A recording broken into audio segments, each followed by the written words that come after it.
Jake Sullivan's boots echoed against the polished durasteel floor of New Geneva Station's main concourse as he navigated through the morning rush of interstellar commuters. A Centaurian businessman, his 4 arms juggling data tablets and a steaming cup of what smelled like fermented algae, nearly collided with him at the intersection of corridors 7 and 12. Jake sidestepped with practiced ease, muttering an apology that came out in 3 different languages thanks to his universal translator's overzealous settings. "Damn thing's been glitchy since the last firmware update," he grumbled, tapping the device behind his ear. Yesterday it had translated his request for coffee into what the Rigelian barista interpreted as a marriage proposal. The resulting confusion had required 2 security officers and a cultural liaison to resolve.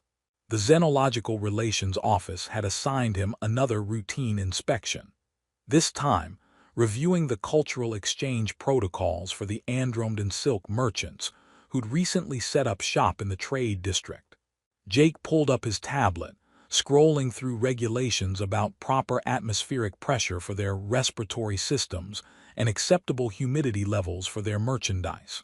Fascinating stuff, truly. He'd gone from commanding evacuation operations under enemy fire to ensuring alien fabric vendors had adequate ventilation.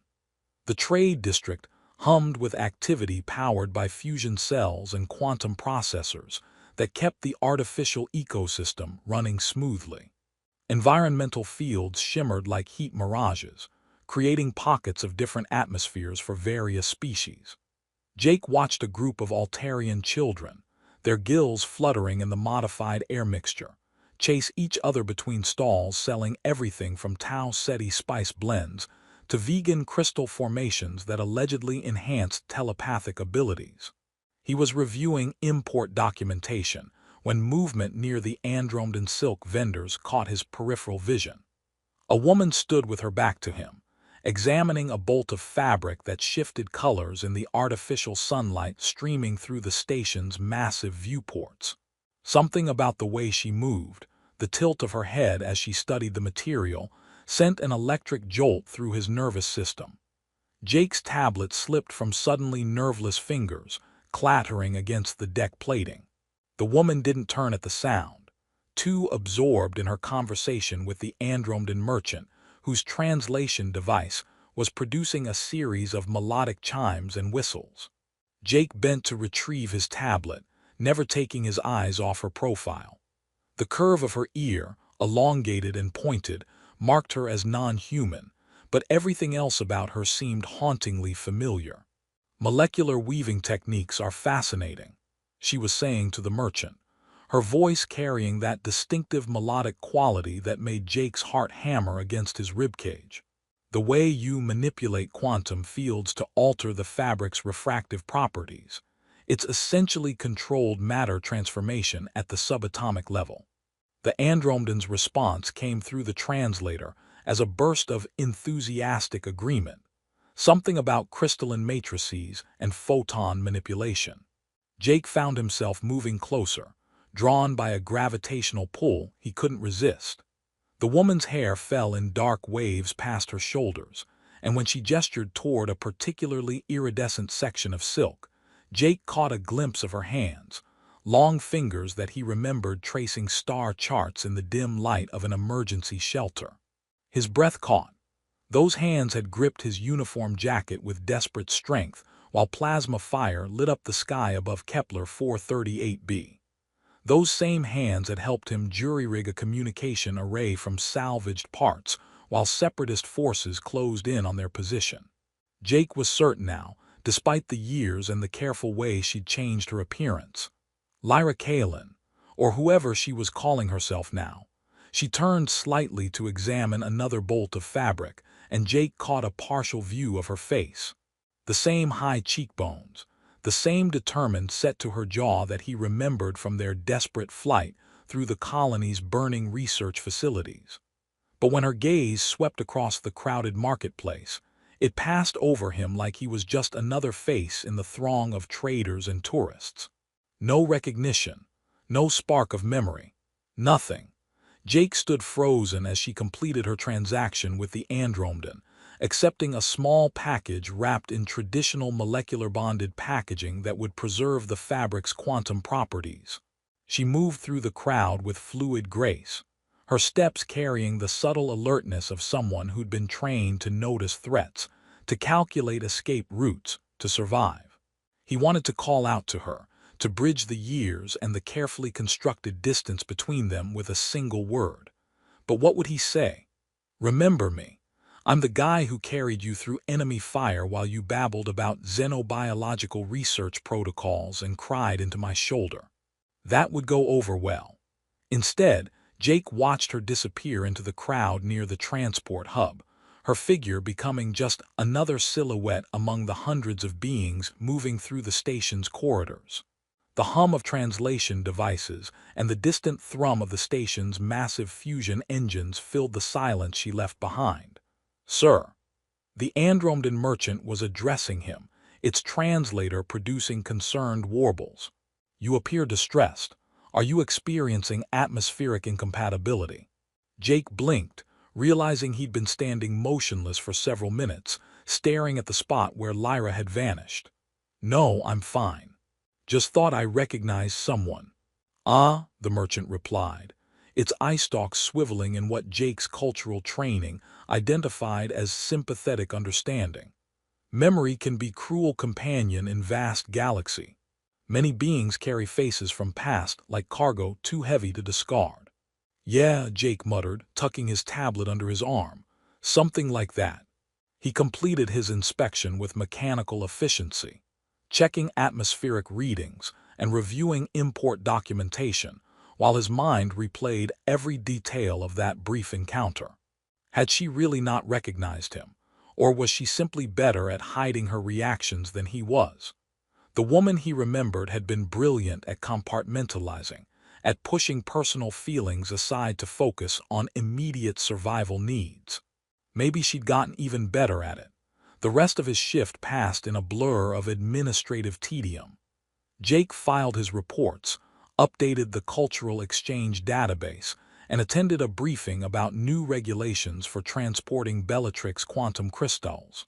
But part of his attention remained focused on the crowded corridors beyond his office viewport, searching for a glimpse of elongated ears and familiar grace among the constant stream of travelers. By the time his shift ended, Jake had convinced himself that pursuing this was pointless. She'd moved on, built a new life, maybe even undergone the kind of neural conditioning that could selectively suppress traumatic memories. Some of the outer colonies offered those services now, carefully targeted memory modification that could help survivors of the war function in civilian society. The thought made his chest tighten, with an emotion he couldn't quite name. If she'd chosen to forget, who was he to drag her back into a past that had nearly destroyed them both? Jake sealed his office and headed toward his quarters in the residential section, his footsteps echoing in the dimly lit corridors of the night shift. But as he passed the observation deck's massive viewport, he couldn't resist glancing out at the stars scattered across the darkness like scattered diamonds. Somewhere out there was Kepler 438b, now a memorial world where nothing grew except carefully tended monuments to the dead. Somewhere in the vast sweep of space were the coordinates where he'd held a terrified young researcher and promised her they'd both make it home alive. He'd kept that promise. But looking at his reflection in the transparent aluminum, Jake wondered if survival was really the same thing as living. 3 days had passed since Jake's encounter in the marketplace, and he'd managed to convince himself that stalking the corridors of New Geneva Station like some kind of lovesick teenager was beneath his dignity. He'd almost succeeded in forgetting about elongated ears and familiar voices when his morning coffee decided to malfunction in spectacular fashion. Warning: beverage temperature exceeds recommended parameters for human consumption, his replicator announced cheerfully as it dispensed what appeared to be molten lava into his mug. Suggest cooling period of 47 minutes before consumption. Jake stared at the bubbling liquid that was probably hot enough to melt hull plating. "Thanks for the heads up, HAL," Really helpful timing. This unit is designated Food Synthesis Unit Delta 7, not HAL. Please update your voice recognition protocols. I'll get right on that, Jake muttered, dumping the volcanic coffee down the recycling chute. He grabbed a protein bar instead and headed for the observation deck in the research wing, partly because it offered the best view of the binary star system, and partly because it was usually deserted during the morning shift. The research wing's corridors hummed with the subtle vibrations of experimental equipment and quantum computers processing data from across the galaxy. Jake passed laboratories where scientists studied everything from temporal mechanics to exotic matter synthesis.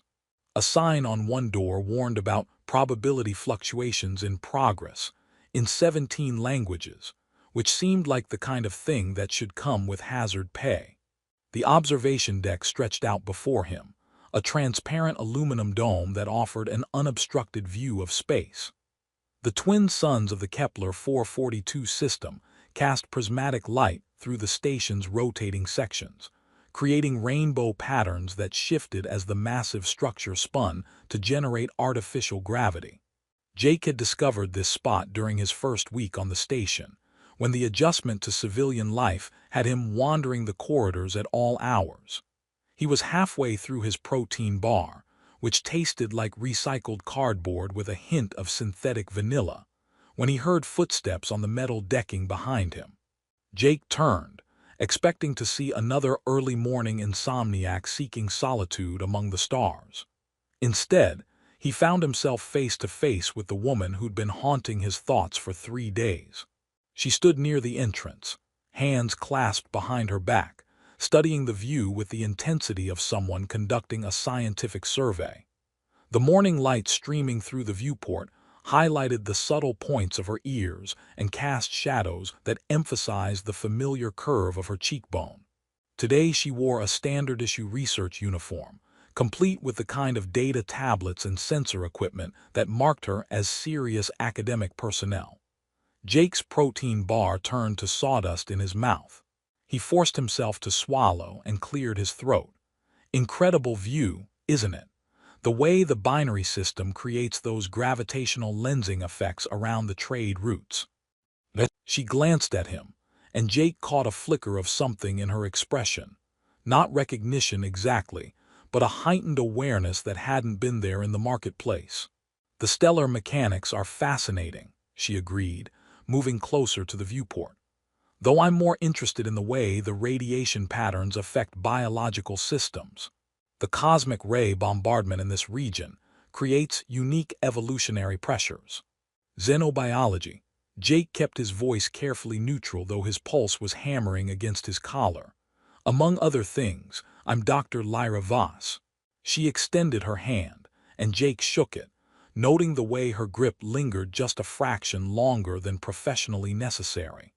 I'm currently researching symbiotic organisms that have adapted to zero-gravity environments. The way they form cooperative networks without traditional chemical signaling systems. It challenges everything we thought we knew about interspecies collaboration. Voss, not Kalin. Jake filed the information away while maintaining his casual expression. Jake Sullivan. I work in xenological relations, which is mostly about making sure visiting species don't accidentally violate each other's cultural taboos. Last week, I had to mediate a dispute between Centaurian traders and a group of vegan monks, because apparently the sound of hyperspace engines interferes with their meditative practices. Lyra's mouth quirked upward. How do you solve something like that? Noise-canceling prayer chambers. The universe is weird enough that there's usually a technological solution to any problem, no matter how absurd. Jake gestured toward the stars beyond the viewport. Though I have to admit, your research sounds considerably more intellectually stimulating than my work. Symbiotic organisms forming cooperative networks. That has implications for everything from terraforming to interstellar communication. You're familiar with xenobiological theory. There was genuine interest in her voice now, and Jake caught her studying his face with scientific curiosity. I've picked up a few things over the years. Mostly practical applications rather than theoretical frameworks. Jake chose his words carefully, aware that he was walking a tightrope between casual conversation and revealing too much about his background. Emergency situations have a way of teaching you about interspecies cooperation, whether you want to learn or not. Something shifted in Lyra's expression, a subtle tightening around her eyes that suggested his mention of emergency situations had struck a nerve. Military background. Former service, yes. These days I'm strictly civilian. Jake turned back to the viewport, using the view as an excuse to break eye contact. Much quieter work. No plasma fire. No emergency evacuations. No carrying terrified researchers through hostile territory while the world burns around you. The silence stretched between them, filled only by the distant hum of the station's life support systems and the subtle vibrations of ships docking at the commercial ports. Jake risked a glance at Lyra's reflection in the transparent aluminum and saw her staring at him with an expression he couldn't quite read. "You seem familiar," she said finally, her voice carefully neutral. "Have we met before?" Jake's heart stopped, then resumed beating at approximately twice its normal rate. "I don't think so, though with the number of personnel who have rotated through the outer colonies over the years, it's possible our paths crossed somewhere. The war made the galaxy feel a lot smaller than it actually is." "Yes," Lyra murmured, "the war did that." They stood in companionable silence, watching cargo ships drift between the stars like luminous insects, navigating the traffic control patterns around the station. Jake found himself studying Lyra's reflection, searching for the frightened young woman he remembered from Kepler 438b. This version of her seemed calmer, more controlled, as if she'd learned to contain whatever storms raged beneath the surface. "The way light behaves in a binary system is remarkable," she said eventually, breaking the quiet. "The gravitational effects create interference patterns that can actually bend electromagnetic radiation in measurable ways. It's like the universe is conducting its own physics experiments." "Speaking of experiments," Jake said, seizing on the safer topic, "I don't suppose you've figured out how to make the food replicators produce coffee that won't melt through hull plating? Because I'm starting to think the maintenance staff is conducting psychological warfare on the civilian population." Lyra laughed, actually laughed, and the sound sent warmth spreading through Jake's chest. "The trick is to request Ethiopian blend with a 30% dilution factor and pray to whatever deities govern caffeine molecules. Though I've heard rumors that someone in the chemistry lab has been synthesizing actual coffee beans using organic matter transmutation." "Illegal but effective. I like it." Jake grinned. "Any chance you could introduce me to this mysterious chemistry lab rebel?" "That would require compromising my sources," Lyra said solemnly, though her eyes were sparkling with amusement. "The Underground Coffee Network operates on strict need-to-know principles." The hazards of academic research. Next you'll be telling me there's a black market in properly calibrated sensor equipment." I couldn't possibly comment on such allegations. Lyra checked her chronometer and sighed. "Speaking of properly calibrated equipment, I should get back to my lab. The quantum resonance scanner is supposed to be delivered this morning, and knowing the shipping contractors, it'll probably arrive calibrated for the wrong dimensional frequency." She turned to go, then paused. "Jake Sullivan, was it?" "That's right." "Perhaps I'll see you around the station. It's not often I meet someone who understands both interspecies cooperation and the finer points of coffee procurement." Jake watched her walk away, noting the way she moved with unconscious grace despite the artificial gravity's slight variations. At the entrance to the observation deck, she glanced back once, her expression unreadable but no longer dismissive. After she disappeared into the corridor, Jake remained at the viewport, staring out at the stars without really seeing them. Lyra Voss, xenobiologist, currently researching symbiotic organisms. No recognition of their shared past, but definitely an awareness that something. Jake pulled out his personal tablet and ran a discreet search through the station's personnel database. Dr. Lyra Voss, cleared for Level 7 research, specializing in exotic biology and interspecies adaptation mechanisms. Her academic credentials were impressive, her research publications extensive, and her background notably sparse before joining the university system 5 years ago. Right around the time when Jake himself had mustered out of the service and begun the slow process of learning how to be a civilian again. Coincidence, he murmured to his reflection in the transparent aluminum.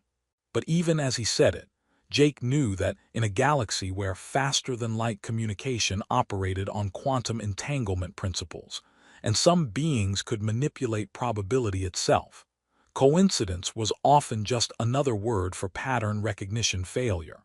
His tablet chimed with an incoming message from the Xenological Relations Office. Another routine inspection, this time involving atmospheric requirements for a delegation of water-breathing Aquarians who apparently needed to conduct their meetings while fully submerged. Jake sighed and headed back toward his office, already mentally preparing himself for another day of bureaucratic absurdity. But as he walked through the station's corridors, he found himself planning a return trip to the civilian cantina that evening. After all, even reformed military personnel needed to eat, and the civilian sector had the best selection of restaurants that catered to various species' dietary requirements. Pure coincidence if Dr. Lyra Voss happened to frequent the same establishments. Jake arrived at the civilian cantina 20 minutes early, which gave him ample time to watch a Rigelian bartender attempt to explain the concept of a mudslide to a confused Altarian customer whose species had never encountered frozen precipitation. The resulting conversation, filtered through 3 different translation protocols, had somehow devolved into a heated debate about geological formation processes on desert worlds. "No, no," the bartender was saying, his 4 arms gesturing emphatically while mixing drinks with mechanical precision. "Is beverage, not actual mudslide, contains no sedimentary material whatsoever." The Altarian's gills fluttered in what Jake recognized as profound confusion. But why name beverage after natural disaster? Is like calling drink volcanic eruption or tectonic shift. "Actually," Jake interjected, settling into a corner booth that offered clear sightlines to all 3 entrances, "there is a drink called a volcano. It involves flaming alcohol and theatrical presentation. Humans have an inexplicable tendency to name their beverages after catastrophic events." The Altarian turned to stare at him, eyes wide with what might have been horror. "Your species consumes liquids associated with planetary destruction for recreational purposes. We also have hurricanes, tornadoes, and something called a kamikaze," Jake confirmed cheerfully. "Though I wouldn't recommend analyzing human drinking culture too deeply. It'll just give you a headache." The bartender nodded sagely while adding synthetic cream to the mudslide. "Humans, very strange species. Yesterday, customer ordered sex on the beach. Took 47 minutes to explain was cocktail, not reproductive invitation."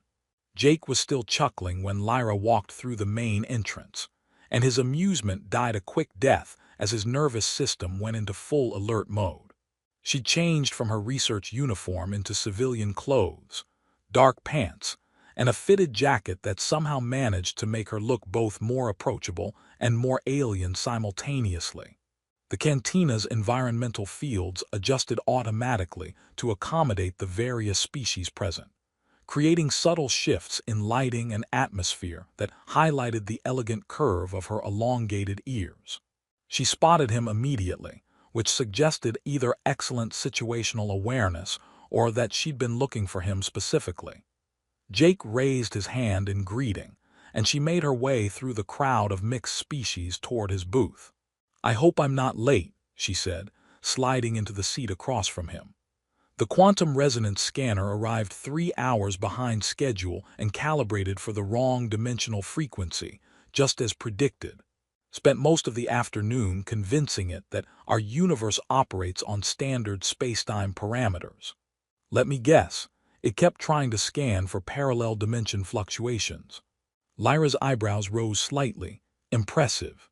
Most people don't understand the calibration issues with cross-dimensional equipment.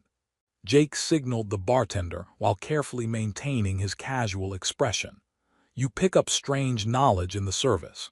Emergency repairs often involve jury-rigging equipment that was never designed to work together. He paused, studying her face. What's your poison? And please tell me it's not something that requires geological consultation. Whatever passes for wine in this establishment, as long as it won't dissolve organic tissue. Lyra glanced around the cantina, taking in the mix of species and the environmental fields that created pockets of different atmospheric conditions. This is quite the operation. How do they manage the life support requirements for so many different physiologies? Environmental field generators and a lot of very expensive atmospheric processors, Jake replied, flagging down a server whose species he couldn't immediately identify. The real trick is managing the social dynamics. Last month they had to institute separate dining sections after a group of Centaurian diplomats took offense at the way Betelgeusian traders consume their food. Apparently, dissolving your meal with gastric acid before ingestion violates several Centaurian religious protocols. The server approached their table, and Jake was relieved to note the universal translator was functioning properly when he ordered wine for Lyra and something called a safe harbor for himself. The cantina's diplomatic solution to alcoholic beverages that wouldn't kill any known species. Gastric acid digestion, Lyra mused after the server departed. Fascinating evolutionary adaptation, though I can understand why it might disturb other species. External digestion processes challenge most beings' concepts of polite dining behavior. You should have seen the incident report, Jake said, grinning. 3 pages of formal diplomatic language just to describe why watching someone dissolve their dinner might be considered rude. I spent 2 days in cultural sensitivity training learning about proper mealtime etiquette for 17 different species. Did they cover the Andromedan practice of absorbing nutrients through dermal contact? Oh, that was week 2.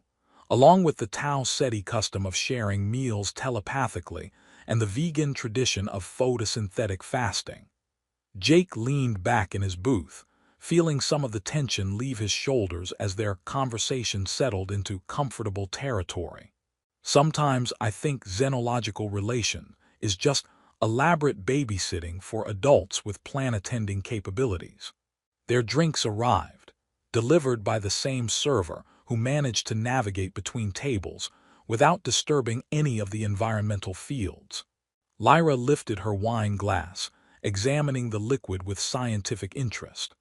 Synthetic grape enzymes with artificial tannins, if I'm not mistaken, though they've done an excellent job replicating the molecular structure of traditional fermentation. Jake raised his own glass. To molecular gastronomy and the fine art of not accidentally poisoning our dinner companions. I'll drink to that. Lyra took a sip and nodded approvingly. Not bad. Though I suspect the real wine would require importing actual grapes from Earth, which would probably cost more than most people's annual salary.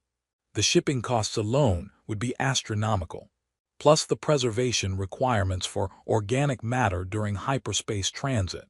You'd need specialized containment fields and probably a dedicated refrigeration system. Jake paused, realizing he was displaying more knowledge about logistics and transportation than a typical civilian relations officer should possess. Or so I've heard from the trade representatives. If Lyra noticed his slight verbal stumble, she didn't comment on it. Instead, she launched into a fascinating explanation of how her research team had been studying organisms that actually benefited from hyperspace radiation exposure, using the exotic energy patterns to accelerate their reproductive cycles. The implications are staggering, she continued, her eyes lighting up with enthusiasm. If we can understand how these organisms process hyperspace radiation, we might be able to develop biological systems that actually improve during long-distance space travel. Imagine crops that grow faster in hyperspace, or medical treatments that become more effective the longer you're in transit. Jake found himself genuinely drawn into the conversation, asking questions about cellular adaptation mechanisms and radiation absorption processes. Lyra's passion for her work was infectious, and he was reminded of late-night conversations in emergency shelters when she'd used scientific discussion to distract herself from the sounds of distant combat. The ethical implications are complex, though, she admitted, swirling her wine thoughtfully. Deliberately exposing organisms to exotic radiation raises questions about consent and long-term consequences. We're essentially forcing evolutionary changes that might take millions of years to occur naturally. But if the organisms benefit from the exposure, and the applications could help solve food security issues for space-based populations, Jake let the thought hang between them. Exactly the kind of utilitarian argument that keeps me awake at night, Lyra said with a rueful smile. The greater good versus individual rights, even when the individuals in question are microscopic organisms with questionable sentience. Welcome to the joy of applied ethics in an interconnected galaxy, Jake replied. Every decision has consequences that ripple across species barriers and political boundaries. Sometimes I think the universe would be simpler if we all just stayed on our home planets and never invented faster-than-light travel. But then you'd miss out on synthetic wine and cross-species dining etiquette training. True, my life would be tragically devoid of diplomatic incidents involving gastric acid. Lyra laughed, and Jake felt that same warm sensation in his chest that had surprised him on the observation deck. The sound was genuinely joyful, unguarded in a way that suggested she was actually enjoying herself rather than merely being polite. Their conversation meandered through discussions of terraforming ethics, the challenges of maintaining artificial ecosystems on generation ships, and the peculiar problems that arose when different species attempted to share educational resources.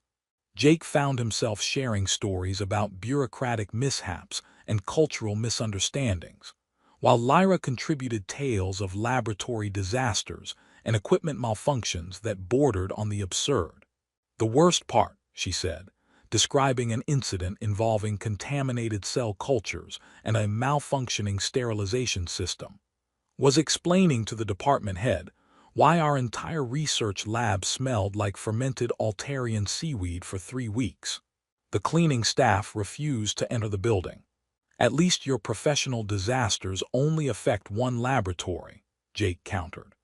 Last month, I accidentally scheduled a diplomatic reception for a group of photosynthetic beings during the station's night cycle.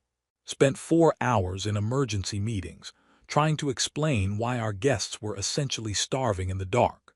How did you resolve it? Emergency lighting upgrade, and a formal apology involving 17 different wavelengths of artificial sunlight. Jake grinned. The engineering department still sends me sarcastic messages about their overtime costs. As the evening progressed, Jake became increasingly aware of the way Lyra's expressions shifted when she was thinking, the way she tilted her head slightly when considering complex problems, the unconscious grace in her gestures that spoke of someone comfortable in their own skin despite having every reason not to be. He was watching her explain something about protein folding in zero-gravity environments when their eyes met across the table, and for just an instant, Jake saw something flicker in her expression, a flash of recognition, or memory, or simply awareness that this conversation meant more than casual dinner between acquaintances. The moment stretched between them, filled with the background noise of the cantina and the soft hum of environmental processors. Then Lyra blinked, and the spell was broken, but the awareness remained, hanging in the air like a charged particle waiting to discharge. Jake, she said quietly, her voice carrying an undertone he couldn't quite identify. "Can I ask you something?" "Of course." "Do you ever feel like you're living someone else's life? Like you've constructed this careful version of yourself that functions perfectly well in the world, but underneath there's someone else entirely, someone you used to be, or might have been, or should have been?" Jake's pulse quickened. "Every day," he admitted, and the honesty in his own voice surprised him. The emergency klaxons began wailing at 3:47 hours, jolting Jake from a restless sleep filled with dreams of plasma fire and desperate evacuations. Red warning lights bathed his quarters in crimson as the station's AI announced in its maddeningly calm voice, "Attention all personnel. This is a scheduled emergency response drill. Please proceed to designated safe zones according to established protocols." Jake was pulling on his boots when his personal communicator chimed with an urgent message from the Xenological Relations Office. Apparently, the Centaurian trade delegation had panicked during the drill announcement and barricaded themselves in their quarters, convinced the station was under attack by Betelgeusian raiders. His presence was requested immediately to perform diplomatic damage control. "Nothing like bureaucratic crisis management at dawn," he muttered, grabbing his tablet and heading into corridors that pulsed with emergency lighting. The artificial gravity felt slightly unstable, probably a side effect of the drill's power redistribution protocols, and Jake found himself automatically calculating escape routes and defensive positions as he navigated toward the diplomatic sector. He was halfway there when he heard someone hyperventilating in an alcove near the environmental systems junction. Jake paused, recognizing the sound of panic-induced respiratory distress, and turned to investigate. What he found made his blood run cold. Lyra stood pressed against the bulkhead, her breathing rapid and shallow, eyes wide with terror as she stared at the flashing red lights. Her hands were clenched into fists at her sides, and Jake could see the tremor in her shoulders that spoke of someone fighting to maintain control against overwhelming psychological pressure. "Hey," he said softly, keeping his voice calm and steady despite the adrenaline surge. "Lyra, look at me. Focus on my voice." She turned toward him, but Jake could see she wasn't really seeing him. Her gaze had that unfocused quality that meant she was somewhere else entirely, trapped in memories that the emergency klaxons and crimson lighting had dragged to the surface. "It's just a drill," Jake continued, moving closer with the careful movements he'd learned for approaching traumatized personnel. "Standard safety protocol. The station conducts these every month to test response times and evacuation procedures." "The lights," Lyra whispered, her voice barely audible over the wailing sirens. "The sounds, it's exactly like Kepler 438b, Jake finished quietly. "When the separatist forces broke through the defensive perimeter and started bombing the research facilities." Lyra's eyes snapped into focus, locking onto his face with sudden intensity. "How do you know about Kepler 438b?" Instead of answering directly, Jake moved closer and placed his hands on her shoulders, using the same gentle pressure he'd employed years ago when she'd been on the verge of complete psychological collapse. "Listen to my voice, Dr. Kalin. Concentrate on breathing. In for 4 counts, hold for 4, out for 6, just like we practiced in the emergency shelter while we waited for the evacuation transport." The name hit her like a physical blow. Jake watched recognition flood her expression, not the careful awareness from their previous encounters, but full, devastating memory of who he was and what they'd shared. "Lieutenant Sullivan," she breathed, using his old rank without thinking about it. "Actually, it's just Jake now, but yes." He kept his voice steady and authoritative, the same tone he'd used during the evacuation when keeping her focused had been the difference between survival and capture. "The emergency sirens are triggering your trauma response. Your amygdala is interpreting the current situation as a replay of past events, but we're safe. This is New Geneva Station, not a war zone." Lyra's breathing began to slow as Jake's words penetrated the panic response. You're using the same calming techniques, she said wonderfully, a trace of her old scientific curiosity breaking through the fear. The ones you learned from the military psychology protocols. Whatever works, Jake replied with a slight smile. Though I have to admit, explaining neurological responses to panic attacks wasn't part of my standard evacuation training. That was pure improvisation born of desperation. You carried me for 6 kilometers through hostile territory, while I babbled about xenobiological research and cried into your uniform jacket. You also helped me jury-rig a communication array from salvaged lab equipment, and gave me a crash course in Zilithian physiology when I was trying to treat your injuries with a human-designed medical kit. Jake's hands were still on her shoulders, and he could feel the tension beginning to leave her muscles as her breathing normalized. You saved both our lives that day, even if you don't remember it that way. The emergency klaxons ceased their wailing, replaced by the station AI's cheerful announcement. Emergency drill complete. All personnel performed within acceptable parameters. Normal operations will resume in approximately 12 minutes. Normal lighting returned to the corridors, and Jake could see Lyra more clearly now. The terror was fading from her expression, replaced by something complex and painful and ultimately relieved. I underwent neural conditioning, she said quietly. Selective memory suppression to help with the trauma responses. But the treatments weren't perfect. They could dampen the emotional associations without completely erasing the memories. Sometimes things would slip through, especially under stress. That's why you didn't recognize me in the marketplace. I recognized something, Lyra corrected. Some part of me knew you were significant, but the conditioning kept me from making the conscious connection. She took a shaky breath. I've been Dr. Lyra Voss, xenobiologist, for 5 years now. Clean academic record, no military associations, no traumatic history that interferes with professional performance. Jake's communicator chimed again, probably another urgent message about the Centaurian diplomatic crisis, but he ignored it. And how's that working out for you? Functionally, very well.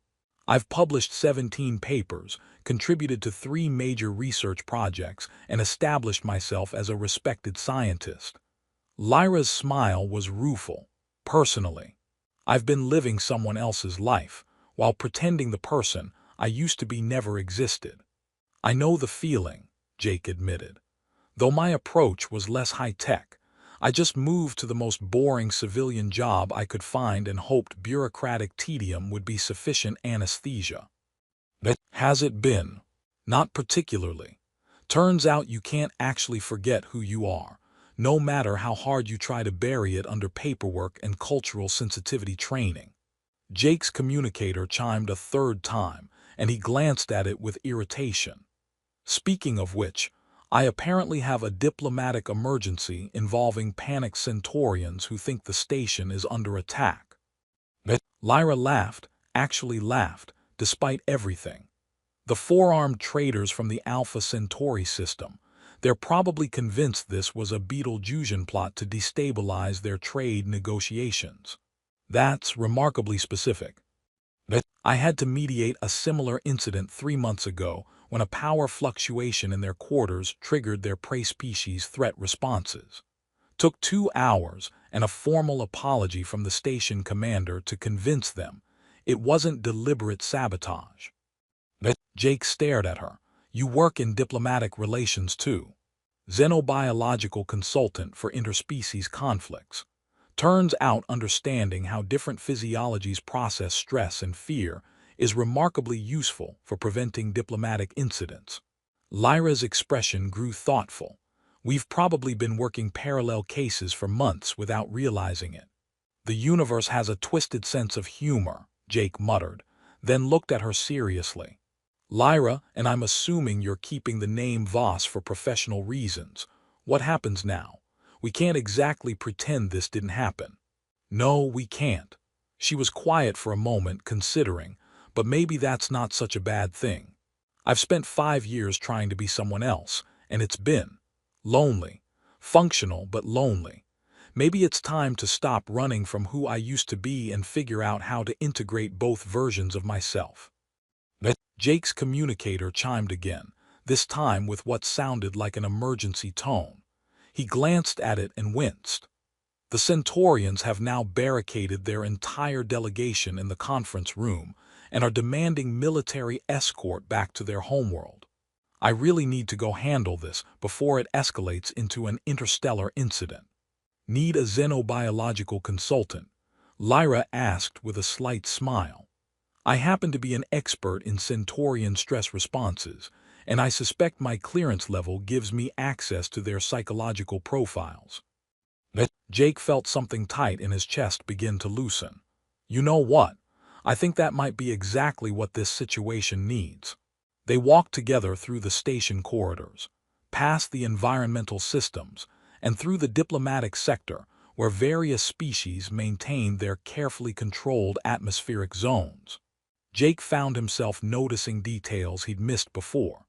The way Lyra automatically adjusted her pace for the slight gravity variations between sections, her unconscious awareness of exit routes and potential threats, the subtle alertness that marked her as someone who'd survived genuine danger.